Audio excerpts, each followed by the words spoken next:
Hey YouTube, what's going on, and welcome back to Chironis Things. Today we're going to be comparing 6 flashlights, and all 6 of these flashlights have things in common, such as they all have a tail and side switch combination. They all use an 18650 battery, and they are all marketed as tactical, meaning they're often marketed towards first responders, police, military, things like that.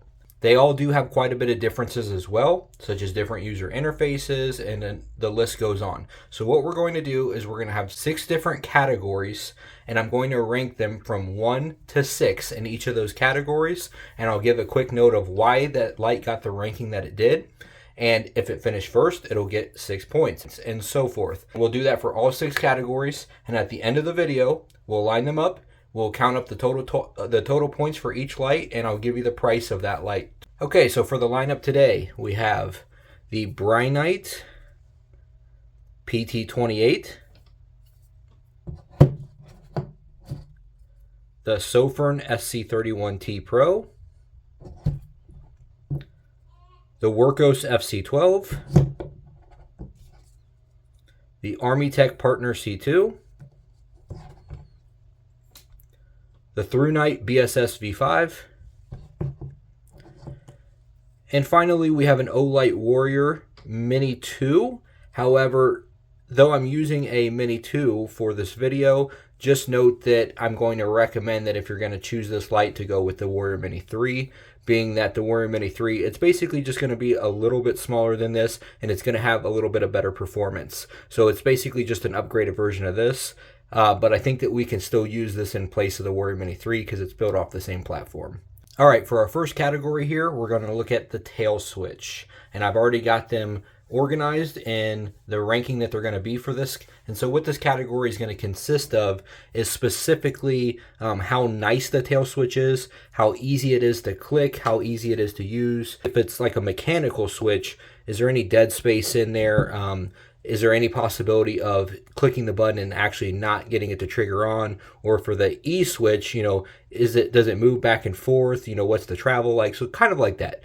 So first off, at number 1, I've got the Warrior Mini Series for the best tail switch of this lineup.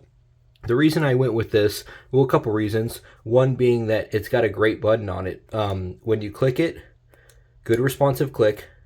You can get 2 things out of it. You can get both a full turbo, and you can get a medium mode off of the tail switch. It doesn't play back and forth, left to right. It's not uneven at all. It's a nice straight down button. This is a really, really pleasing button to click, and I feel that I could rely on this and be confident in it in a first responder type situation. So I would personally consider this the number 1 spot. So that gets 6 points for the tail switch. In second place here, we have the Brinyte PT28. And this, in my opinion, is the best mechanical switch on the market. That said, even the best mechanical switch in the market isn't going to surpass a good e-switch for me. But with this right here, it is a great click. It's actually very solid all the way around. I'm not getting dead space, and most importantly, if you're grabbing this in a high adrenaline situation, it doesn't matter if you get it all the way on the corner there, you're still going to get the light on. Great tail switch. In the next spot, we have the Armytek Partner C2, and this has this kind of flat E-switch here that's almost even slightly recessed into the tail of the light. Still, no problem at all clicking it. It's good to click. I would just say it doesn't feel quite as nice as the Olight, and I don't feel that I could get it on quite as easily under adrenaline as I could with that Olight. Next up, we have the Thrunite BSS V5. This has a pretty good tail switch. So you're going to get this on once again, no matter where you click this on the light. You get a good responsive click. Even if you're not getting anything in the middle there, it still turns on, which is most important.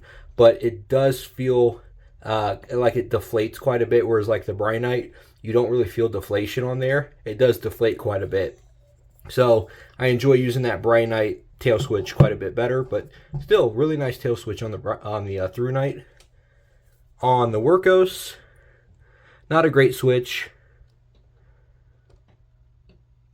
There is some spots all the way in the very corner that if you get them just right, you're not going to get the light on. So not a big fan of that. Whereas like on the Brinyte or the Thrunite, that's turning on right there. But you don't have to get it perfectly center, but I would like it to be a bit more responsive. You definitely feel that middle part of the button, the spring protruding through. So it's kind of a lower quality tail switch in my opinion. It's okay, not great. And then lastly, we have what is in my opinion the worst tail switch on a flashlight with the SC31T Pro, and definitely on any tactical light. I would not want to rely on this in any situation. Look how far I am in there on that. This barely triggers. You have to get it center to get that on. Otherwise, the rest of it's all dead space. So this is a pretty terrible button for being something marketed as a tactical light. Yeah, maybe it's fine for somebody just carrying on a normal basis, but I would never want to carry this as a first responder or as a self-defense light or anything like that. And that middle part really protrudes through there. So you got a ton of dead space and just a really aggressive spring right here in the middle coming through. So that's my rankings on there. 1, 2, 3, 4, 5, 6. That's the tail switch. Let's move on to the next part.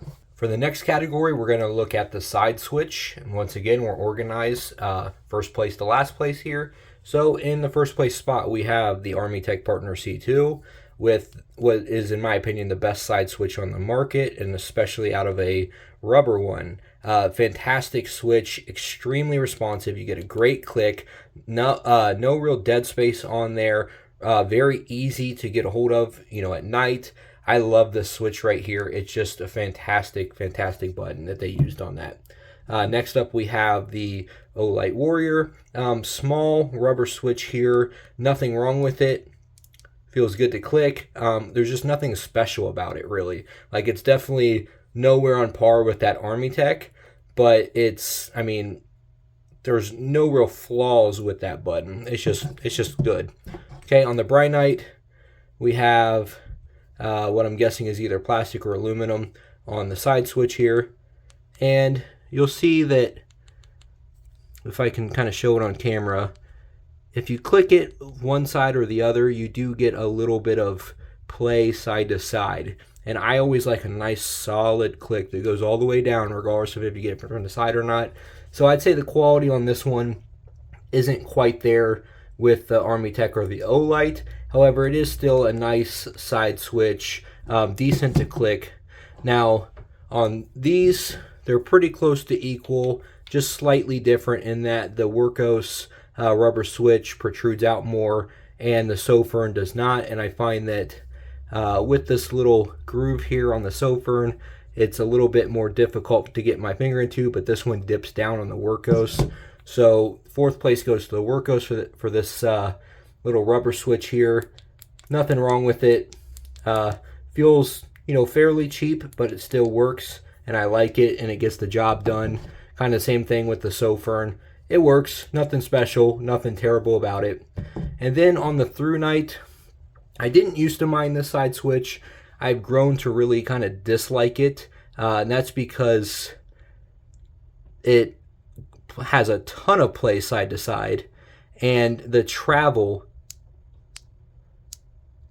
to actually get this on is so significant. I mean, it's really got to push down before it actually triggers the light on. That's not cool. Really kind of irritating to use this side switch. So that one's going in last place. For our next category, it's going to be user interfaced, but it's going to be specific to being a tactical style user interface, since that's how these lights are marketed. So basically ease of turbo, and just how is the user interface set up to help somebody under high adrenaline situations, basically. So in first place here, we have the Thrunite BSS V5 with a pretty fantastic user interface. This tail switch is turbo only. That's all it does. If you want to use this light like a regular light, you need to use the side switch, and then you can just use it like any other light. If you're using that tail switch, it's turbo, and that's it. Fantastic job there to make it nice, simple, easy to remember, and yeah, that's first place. Next up, we have the Warrior mini series. Almost the exact same situation. The only difference is, as much as I like it for just standard carry, having this medium mode halfway down, if you needed to click that, you know, in a situation that's high adrenaline or whatever, and you accidentally went into medium mode instead of turbo, that might not be the best. So although I think that this makes this light better for EDC purposes, specifically under a tactical user interface, if it was turbo only, I think that that would put it right there with the Thrunite. Otherwise, though, it's in second place. With the Wurkkos, this is going in third. Once you get used to it, very easy to do, but it's a quick half press and then a full click, and that takes you into turbo. And this also has two groups that you can set the light up in. There's group 1 and group 2. So basically, and this is on the newer version of this, I think in the past couple years, where they did this on the user interface, but it's like basically one's a standard EDC user interface and the other one is more of a tactical style user interface. So this one's set up to be more tactical friendly, and it's still pretty easy to get into turbo quickly. In the next spot, we have the Armytek Partner C2. And so with this one, it's simply a memory mode. So if you want turbo, you just have to make sure that that's the last thing that you went into. Okay?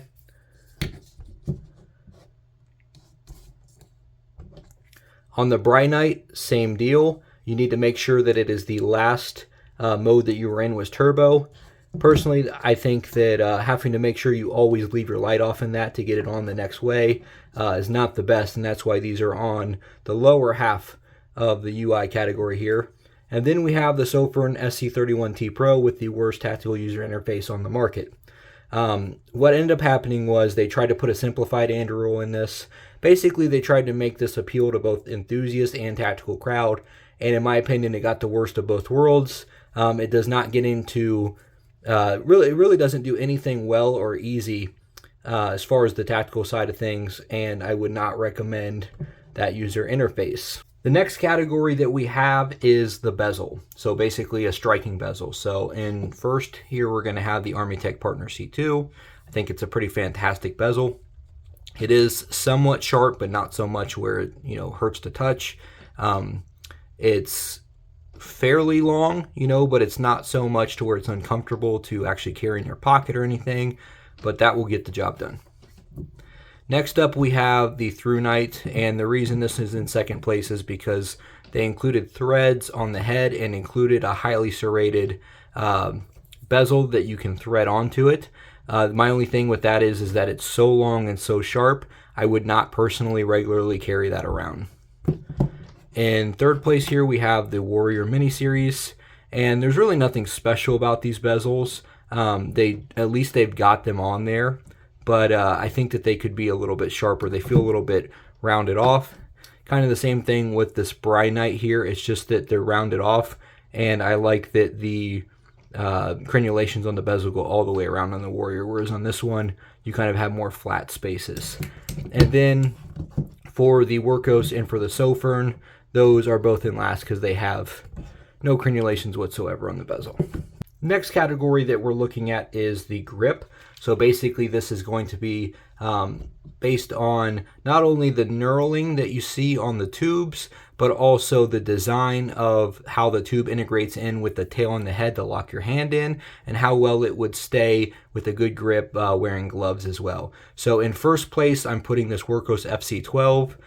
It may not look that special, but it actually, this flashlight will lock your hand in really well. It's designed well to where the hand goes nicely between the tail and the head. The knurling is pretty much just right on this, and it will stay on well with gloves. So they did a really good job just with that design on the grip.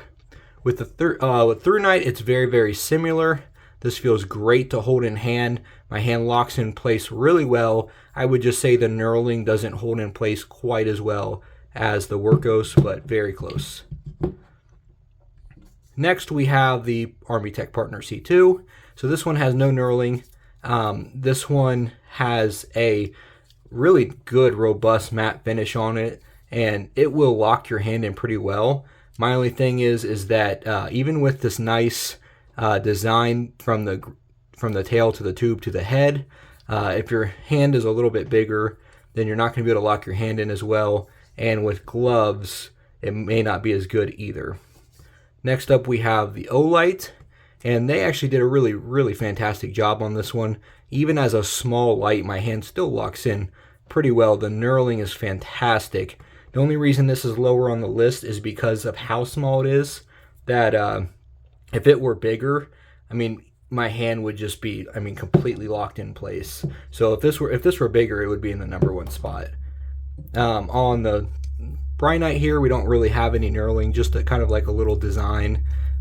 My hand locks in well, especially, you know, of course, if I use this ring right here, which can easily be taken off, but there's really nothing special about it, and I don't feel that the grip is as good, especially when taking this ring off, as the other 4 lights ahead of this. And then finally, we have the Sofirn, which I will comment and say that this old school Sofirn diamond knurling that they used to do actually holds up really well, and I think locks the hand in decently. The only reason this is in last place is because of the design of how the tube integrates in with the tail and the head. It really doesn't lock your hand in at all. Your hand can just slide back and forth, so it doesn't really do anything to help you with on that design. But otherwise, the knurling is nice on it.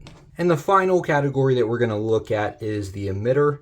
So basically, how well is this going to perform when actually using it, if, you know, for any type of tactical situation, however you want to look at it.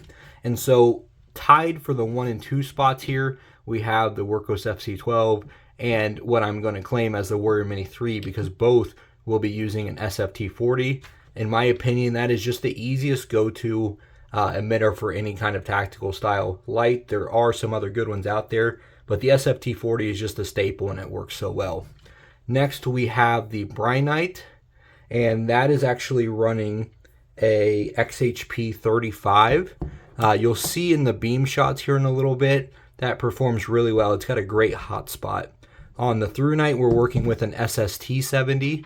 My thing is with that, for one, it is a good emitter, but if they would have just de-domed it into an SFT70, that thing would be a monster. But because it's not, and it's still domed, that's going to remain in 4th place. Here in the #5 spot, we've got the Armytek with an XPL high. Good emitter. I personally think that it's really, really nice overall as just a general carry light for that emitter, but specific to just tactical purposes, although I still think it's really good, it doesn't quite match up with the SFT40 in my opinion. And then last, we have the Sofirn with an SST40. It's a decent all-around emitter. I do like SST40s. They've got a decent amount of combination of throw and flood, but they're not going to give you, you know, high candela and a great hot spot like something like the SFT40 will. So now that we've got that all out of the way, let's go ahead and take these outside and see how they compare with some beam shots.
All right, now that we're back, let's take a look at these lights in order from first to last on how many points they got and then the price of each light. So finishing in first place through the categories with a max of 36 points, since there are 6 categories and up to 6 points, the Warrior Mini Series got 29 points.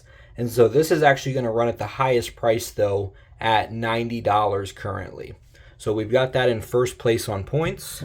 In second place on points, we have the Armytek Partner C2 with 25 points, and that is running at $70 currently. And keep in mind, you know, prices can always change on this stuff, but at the time of me making this video, these are what the prices are at. In third place, we had with 23 points the Thrunite BSS V5, and that is also running at $70 right now. In fourth place, falling just behind the Thrunite at 22 points, we have the Wurkkos FC12, and that is at $25 right now. I will make a special comment on this one that at the time of me making this, it just got announced that these are being discontinued. I don't know if they'll ever bring it back, but my guess is if they're discontinuing it, it's probably gone. So at $25, if you don't have this, I mean, this finished in the middle of a pack of a bunch of lights significantly more expensive. I would recommend grabbing an FC12. Next up with 20 points, we have the Brinyte PT28, and that runs currently at $80. So in between the Armytek, Thrunite, and Olight. And finally, with 7 points, we have the Sofirn SC31T Pro, and that runs at $30. All right, guys, that's the comparison video. I really hope that you enjoyed it. Big reason of why I even made this channel in the first place was because I wanted to compare specific lights that maybe other people weren't comparing. And to my knowledge, these specific lights have not been compared against one another on YouTube, at least not that I've seen. So I really hope that you got some enjoyment out of this video. Thanks so much for watching, and have a great week.